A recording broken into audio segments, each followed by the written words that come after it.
Sector primária, turhende sa que nós temos crise mundial para comida, crescendo. O gente pode a impressão que essa aqui está guardo criar. Lagami dirigir-me mesmo pouco nessa aí.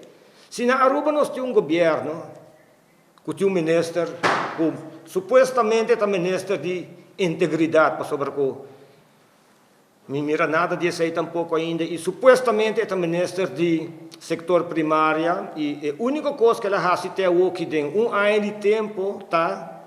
Viaja vai ter Dubai com delegação grande, firma MOU com United Farmers, by the way, MOU em tempo de crise. Tempo de crise está exigir ação. Ação por vir por um ministério que tem um plano, um partido que tem um plano para executar. Então, sabe que tem mesmo um ministro que avisa que tem menos que quanto dia não vai resolver com o Kiko? Nada. Nada. Santa Rosa, por assim, nada arriba do mês. Está depender do governo. Minha pessoa a pedir, minha boga, minha roga para invertir no sector primário, invertir em Santa Rosa, invertir em nosso agricultor.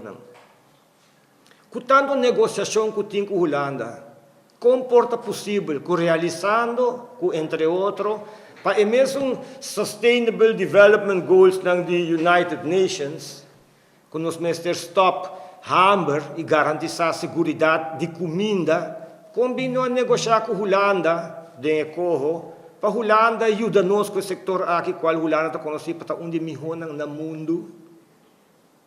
Combino afirma acordo de legalização por red e map e até o que não hasta com map e raiz também corre campanha com legalização não tem net nada solamente persecução de quando a pedi Holanda ajuda-nos com isso mientras que CNN acaba com notícia me compartilho com vocês não CNN acaba com notícia com Thailand é país, país de mais estranho que tem de relação com cannabis, acaba de abrir o coffee shop, não?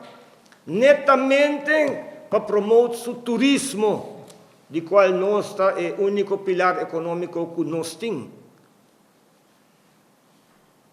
Jamaica, Califórnia, Denver, Colorado, Canadá, Amsterdam, Saint Vincent e outro país, não? E a dar stop aqui acaba estritamente para o turismo. Para, nos governo não tem placa.